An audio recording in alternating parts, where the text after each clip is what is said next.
Hi guys, ಏನಿದು ಅಂತ ಗೊತ್ತಾ? ತಿಳ್ಕೊಬೇಕಾ? ಬನ್ನಿ.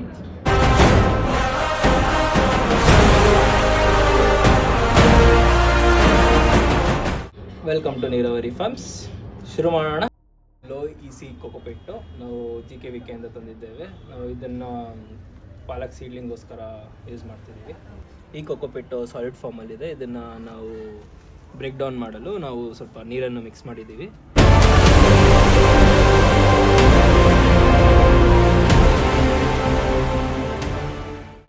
ಇದು ಸ್ಯಾಪ್ಲಿಂಗ್ ಟ್ರೇ, ಆಲ್ಮೋಸ್ಟ್ 98 ಸೀಡ್ಲಿಂಗ್ಸ್ ಹಾಕ್ಬೋದು ಇದರಲ್ಲಿ. ಆಮೇಲೆ ಸರ್ವೈವಿಂಗ್ ರೇಟ್ ಅರೌಂಡ್ 60 ಬರ್ಬೋದು, ನಮಗೆ ಸ್ಯಾಪ್ಲಿಂಗ್ ಸಿಗುತ್ತೆ. ನಾವು ಕೊಕೊಪಿಟ್ನ ನೀಟಾಗಿ ಬ್ರೇಕ್ ಡೌನ್ ಮಾಡಿದ್ದೀವಿ. ಸೊ ಬ್ರೇಕ್ ಡೌನ್ ಆಗಿರೋ ಕೊಕೊಪಿಟ್ನ ನಾವು ಸೀಡ್ಲಿಂಗ್ ಟ್ರೇಗೆ ಹಾಕ್ತಾಯಿದ್ದೀವಿ.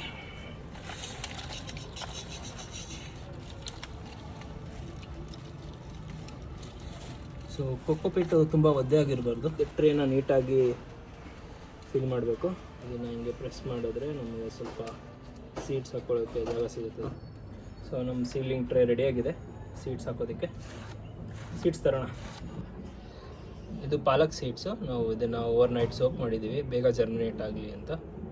ಸೊ ಇದನ್ನು ನಾವು ಟ್ರೇಗೆ ಹಾಕೋಣ.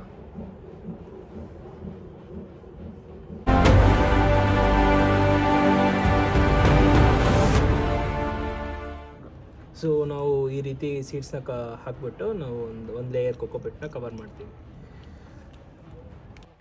ಪಾಲಕ್ ಸೀಡ್ಸ್ ಹಾಕಿರೋ ಸೀಡ್ಲಿಂಗ್ ಟ್ರೇ ಇವಾಗ ರೆಡಿಯಾಗಿದೆ. ಇದು ಜರ್ಮಿನೇಟ್ ಆಗೋಕ್ಕೆ ಒಂದು 7 days ಬೇಕು. ಸೊ ಆಮೇಲೆ ಸಿಗುತ್ತೆ. ಸೈನಿಂಗ್ ಆಫ್ ಗೈಸ್, ಇಂತಿ ನಿಮ್ಮ ಮಹೇಶ್.